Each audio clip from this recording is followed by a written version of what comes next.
ជួបគ្នាម្ដងទៀតជាមួយនឹងភាគបញ្ចប់នៃរឿងបោះតង់ធ្វើម្ហូបនៅពិភពវេទមន្តហ្នឹងហើយចឹងសម្រាប់អ្នកដែលមិនទាន់បាន Subscribe កុំភ្លេចជួយចុចម្នាក់មួយផងបាទ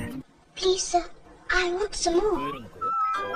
ចឹងយើងកុំឲ្យវែងឆ្ងាយច្រើនយើងមកបន្តសាច់រឿងទៀតដែលនៅក្នុងវីដេអូមុនហ្នឹងគឺយើងបានបញ្ចប់ត្រង់មុខកណ្ដាលប្រើវេទមន្តគេនឹងធ្វើជាផ្ទះឲ្យពួកគេក៏ដេកនៅក្នុងហ្នឹងព្រឹកឡើងគេក៏ទៅហ្គៀលវិញដើម្បីយកសាច់ទៅវះរួចចំណែកតម្លៃបានពីជីងចប់នោះក៏ត្រូវរងចាំម្ចាស់ហ្គៀលត្រឡប់មកវិញសិនក្នុងពេលនោះមុខកណ្ដាលហ្នឹងក៏ដកពោះខ្មៅចេញមកដើម្បីឲ្យបារោះហ្នឹងវះយកស្បែកនិងសាច់ទៅឲ្យគេក្រោយមកមុខកណ្ដាលក៏ធ្វើម្ហូបម៉នុយថ្មីដែលគេបានទិញប្រដាប់កិនសាច់ផងដែរអញ្ចឹងគេក៏បានយកសាច់កូនហ្នឹងទៅដាក់កិនសួយក៏សូមជួយធ្វើដែរហើយល្បឿនហ្នឹងគឺលឿនជាងមុខកណ្ដាលដាច់មកប្រេចភ្នែកសាច់ក៏បានកិនរួចរាល់អញ្ចឹងមុខកណ្ដាលក៏ហាន់ខ្ទឹមបារាំងនិងបានលាយជាមួយសាច់ពងទានិងអ្វីផ្សេងទៀតហើយក៏បានពូនវាជាដុំតប៉ែតនិងបានដាក់ចៀនរួចក៏ដាក់ទឹកថ្នមអញ្ចឹងទៅហើយក៏ចេញជាសាច់ burger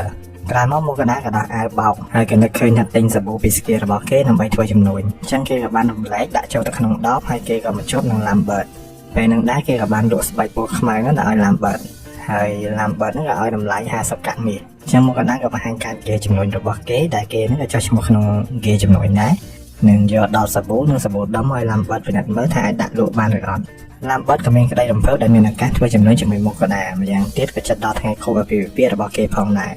អញ្ចឹងគេក៏មានបំណងចង់យកសាប៊ូនេះធ្វើជាកាដូសម្រាប់ប្រពន្ធគេដែលផ្ទះរបស់ Lambert នេះគឺមានអាងងូតទឹកអញ្ចឹងមុខកណ្ដាលនេះក៏សុំទៅមើលព្រោះគេចង់ទិញមួយផងដែរដែលអាងងូតទឹកមានគូលំផាត់ពណ៌ស្អាតហ្នឹងគឺថ្លៃណាមួយគេជួលអ្នកចែកវេទមន្តដីហ្នឹងឲ្យជួយធ្វើថែមទៀតអញ្ចឹងបើតម្លៃវាវិញប្រហែល100កាក់មាសហ្នឹងមិនអាចទិញបាននោះទេហើយបើមានអាងទឹកមួយនៅក្នុងផ្ទះបង្ហាញថាអ្នកគឺជាអ្នកជំនួយដែលជោគជ័យអញ្ចឹងLambertកណែនាំកន្លែងអាងទឹកហ្នឹងទៅឲ្យមុខកណ្ដាលហើយមុខកណ្ដាលហ្នឹងក៏បានផ្ដល់សាប៊ូមួយឈុតឲ្យគេផងដែរដើម្បីសាកប្រើអញ្ចឹងទៅស្អែកឡើងមុខកណ្ដាលក៏ត្រឡប់មកជួបLambertវិញពេលហ្នឹងប្រពន្ធLambertឈ្មោះ Mary ហ្នឹងក៏ស្ទុះម្រាក់តាក់មុខកណ្ដាលដែលយប់មិញហ្នឹងប្តីរបស់នាងចេញពីងូតទឹកមកស្រាប់តែមានក្លិនក៏អូបជាប់ខ្លួនហើយសក់ក៏រលើបរលោងទៀតនាងក៏បានសាកប្រើដែរហើយដូចនេះនាងក៏ចង់ឲ្យមុខកណ្ដាលហ្នឹងសហការជាមួយពួកគេដើម្បីលក់សាប៊ូនេះដែលប្រកែកមិនកើតមុខកណ្ដាលក៏យល់ព្រមក្រោយមកមុខកណ្ដាលក៏បានមកគៀដែលម្ចាស់គៀហ្នឹងបានត្រឡប់មកវិញហើយប្រាក់មួយស្បង់ធំក៏បានមកដល់ផងដែរទាំងអស់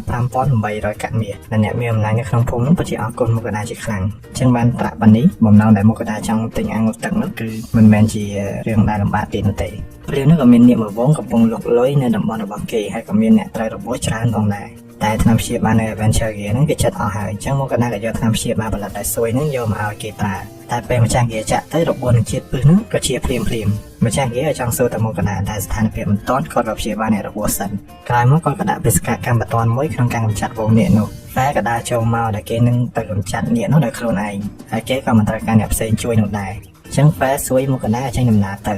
ៅពេលនឹងសួយហ្នឹងក៏បានចូលទៅវៃដែលហ្វែប្រាប់ឲ្យសួយហ្នឹងបានតម្រង់រកក្បាលមិនងាយសម្លាប់តែក្បាលវាតូចពិបាកតម្រង់ណាស់អញ្ចឹងបាញ់ស្លាប់វាក៏បានដែរព្រោះពេលបាញ់ស្លាប់ទៅវានឹងធ្លាក់មកក្រោមសួយក៏បាញ់តម្រង់ទៅក្បាលតែមិនត្រឹមនោះទេវាត្រូវប្រឆាត់ស្លាប់វិញអញ្ចឹងសួយនិងហ្វែក៏បានបាញ់ពងនាគនោះជាមួយគ្នាពេលហ្នឹងក៏មាននាគមួយអវ័យមុខកណ្ដាលតែបារីរបស់ហ្វែហ្នឹងរងបានហ្វែក៏មកកាត់ក្បាលវាដាច់បាត់ទៅវ័យចាំមុខកណ្ដាលហ្នឹងក៏បានធ្វើម្ហូបឲ្យពុនស៊ីទៅជាមួយនឹងសាច់គោស្នែងក្រហមនិងមេតបជ្រូកអញ្ចឹងគេក៏ក្លុកពងទាយកសាច់មកផ្ដិតជាមួយម្សៅជ្រលក់ក្នុងពងទានិងរុំជាមួយបន្តិចបំប៉ាំងហើយក៏យកមកបំពងនិងបានសាច់បំពង3ប្រភេទចឹងទៅដូចជាគោសុទ្ធជ្រូកសុទ្ធនិងលាយចូលគ្នាហើយក៏បានហូបទាំងអស់គ្នាទៅ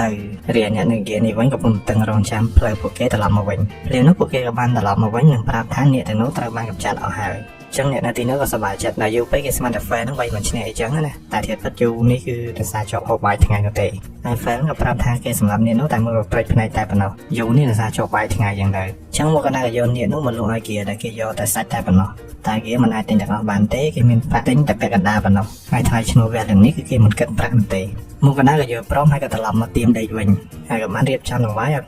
ព្រះអគ្គនីនឹងក៏មកខ្សឹបទៅជាមកកណ្ដាលឲ្យថ្វាយដង្វាយអញ្ចឹងទៅតែពេលហ្នឹងនាងរានឹងក៏មកខ្សឹបស្ងាត់ថានាងចង់បាននំផ្អែមឲ្យច្រើននិងដូរ៉ាយ៉ាគីហើយព្រះគិសានឹងក៏ចង់បានសាប៊ូដែលមកកណ្ដាលកំពុងលក់ហ្នឹងចំណែកព្រះរសាការនឹងក៏ចង់សាមហូបដែលមកកណ្ដាលធ្វើចឹងមកកណ្ដាលក៏បានបកក្រាបពីការចង់បានរបស់ព្រះនីមួយៗហ្នឹងព្រោះអីពេលថ្វាយទៅគឺគ្រឿងដង្វាយហ្នឹងនឹងទៅក្នុងពេលតែមួយព្រះអគ្គនីដឹងព្រះផ្សេងខ្សឹបស្ងាត់បែបនេះនាងក៏កំងស្រាដែរចឹងទៅរូបភាពក៏កាត់មកព្រឹកស្អែកមកកណ្ដាលបានទៅហាងលក់អាងងូតទឹកអ្នកលក់ហ្នឹងក៏បានបង្ហាញអាងដែលមានពណ៌ស្អាតនិងក្បាច់រចនាល្អតែមកកណ្ដាលក៏បានសម្រេចចិត្តភ្លាមទិញអាងពណ៌បៃតងនេះព្រោះគេមិនខ្វល់រឿងពណ៌អ្វីនោះទេហើយក៏អត់មានបងរំលោភអីដែរគឺទិញដាច់តែម្ដងចឹងមកកណ្ដាលក៏បានដើរមកក្នុងព្រៃដើម្បីងូតទឹកហើយហ្វែក៏បានចេញទៅប្រមាញ់ មកកដាក៏ប្រើវីតាមីនដីនឹងបង្កើតជាជញ្ជាំងព័ទ្ធជុំវិញហើយក៏ដកអាងងូតទឹកនឹងចេញមកនឹងបានឲ្យស្រួយនឹងបាញ់ទឹកបំពេញអាងនឹង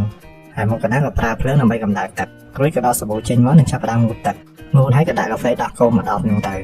មុនកាហ្វេមិនទាន់មកហ្នឹងមកកដាក៏ចាប់ផ្ដើមធ្វើម្ហូបជាមួយសាច់ញាក់នោះរួចក៏ដាក់ទឹកចូលឆ្នាំងបន្ថែមគ្រឿងទេសខ្ទឹមបារាំងនិងសាច់ស្រង់ពពុះចេញហើយក៏ដាក់ពីលើបាយរួចមកគេក៏ធ្វើថែមមុខទៀតដោយហាន់ការ៉ុតខ្ទឹមបារាំងដំឡូងនិងសាច់ដុំរោយអំបិលនិងម្រេចហើយដាក់ប័រនិងសាច់ចូលឆ្នាំងដាក់បន្លែហើយចាក់ស្រាក្រហមនិងទឹកហើយបន្ថែមគ្រឿងក្រៅក៏ចេញជាខសាច់ញាក់យ៉ាងទៅហើយដីតំណងហ្វេក៏បានមកវិញជាមួយនឹងនាគដីផងដែរដែលសាច់នាគដីហ្នឹងគឺឆ្ងាញ់មកកដាថាឆ្ងាញ់មិនសំខាន់បានណាគេវះសាច់ឲ្យនេះពេលហ្នឹងមកកដាក៏ចាប់ហ្វេងូតទឹកចាញ់ព្រោះអីខ្លួនគេក៏ខ្វក់ពេកបើមិនងូតទឹកទេគឺមិនបាច់ស៊ីបាយទេអញ្ចឹងមកកដាក៏បានទិញក្រាស់នៅរបស់ផ្សេងសម្រាប់ងូតទឹកឲ្យហ្វេគេក៏បានសិតរោមនិងជះទឹកអញ្ចឹងទៅពេលហ្នឹងមកកដាក៏ប្រើស្រួយធ្វើជាទយោបាញ់ទឹកបាញ់ទៅហ្វេហើយក៏បានដោះសាប៊ូនិងបាញ់ទឹកជំរះពេលរួចរាល់ហ្វេក៏កន្លោះខ្លួនសាមកកដាអញ្ចឹងទៅចឹងមកកដាក៏ប្រើដុំភ្លើងហើយហ្វេប្រើខ្យល់សម្រាប់សង្កត់ខ្លួនក្រោយមកគេក៏ចាប់ផ្ដើមហូបអាហារទៅហ្វេក៏បានឃើញថាមានឆ្នាំង2តែឆ្នាំងមួយទៀតនោះមកកដាទុកសម្រាប់លើកក្រោយហើយគេក៏ចង់ឲ្យហ្វេងូតទឹកម្ដងទៅ2ដងក្នុងមួយខែក្រោយមកគេក៏យកនាគដីនោះមកគេដើម្បីវះសាច់តែគេមិនវះនោះទេព្រោះគ្រឿងក្រៅតែប្រមាណ10នាគនោះសុទ្ធតែមានតម្លៃ